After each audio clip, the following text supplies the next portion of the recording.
Kia ora team, Chris Farhi here, hope you're going awesome. So look, we're obviously in the car and I'm about to go check out something pretty interesting this morning.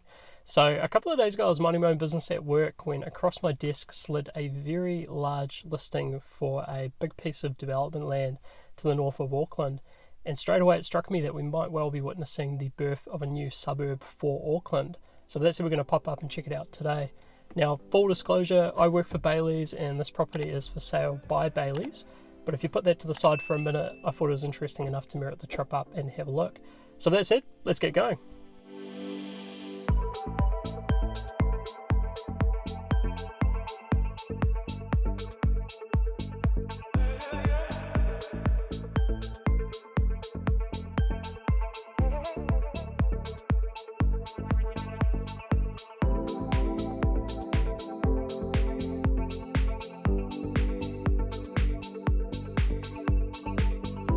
So the property we're checking out today is Longburn Farm. So this is a very large farm in Wainui, which is up near Oriwa and Silverdale in Auckland's north. The farm itself has been held by the same family for more than 50 years and it's now up for sale as one of Auckland's largest greenfield development land holdings.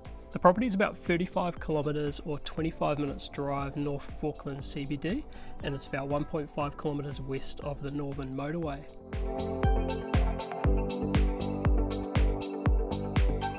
This property is a really useful example to get an understanding of how zoning rules work for future urban land.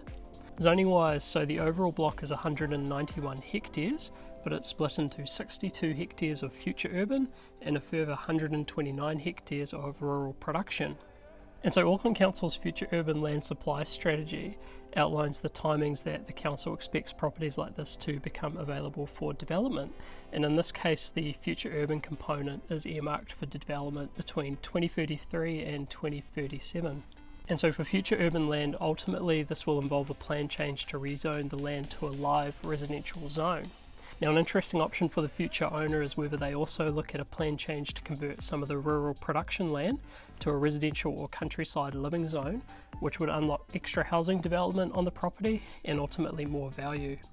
Now, to give you a sense of housing demand in the area, this property is located immediately across the road from the northern precinct of Milldale, which is a 300 hectare suburb under development right now. And so if you cross Wainui Road from around near the farmhouse, you can actually see the diggers getting the northern part of Milldale ready right now. And so driving around Milldale itself, there's a huge amount of construction activity there right now. And so across the earlier stages of land development, you can now see a wide range of housing underway by a bunch of different group home builders.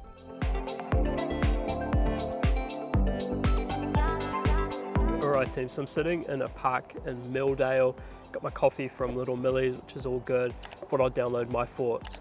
Now before I start though, if you've ever been to Milldale or Millwater, hit that like button, but then put a comment below, tell us what you thought, how'd you find it while you were there. Now focusing in on this property that's for sale, right? First comment, massive, super impressive, the scale of the property and the fact that it's right on the fringe of actual development at the moment. And it's pretty amazing because the owners must have had a lot of courage to hold on to the property for so long, given the diggers are arriving literally next door right now.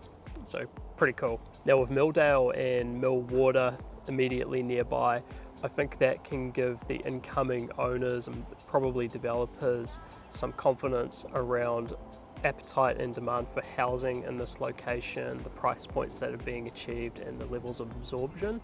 So I think that's pretty useful to have in terms of reference points when they're doing things like feasibility studies on the property. And I guess for an incoming party, they can look at what's being done, particularly next door at Milldale, and they can then contemplate whether they want to continue that formula or if they want to tweak it, up or down, or reposition the product to better suit their sort of assessment of the target market. On that topic, something that we saw in Long Bay and Hobsonville recently on the vlog was that benefit of design controls when master planning the development to create a really cohesive look and sort of control the quality within the space. And I think that's something that any large-scale developer would definitely be looking at for a property of this nature. And so final comment, right, is this property has a component of rural to it. And I think some people go, rural, but I think the real opportunity there will be a lifestyle subdivision. And given the property is quite close to Auckland generally, I think that would go down really well in that location. And so look, some kids have just arrived to play on the playground, so we'll wrap it up here. From here, what am I doing? I'm basically shooting back to the city. Plan today is a bunch of different admin and probably baking a cake for my wife, so it's kind of exciting. So that's it, we'll wrap it up and we'll see you next time. Cheers, bye.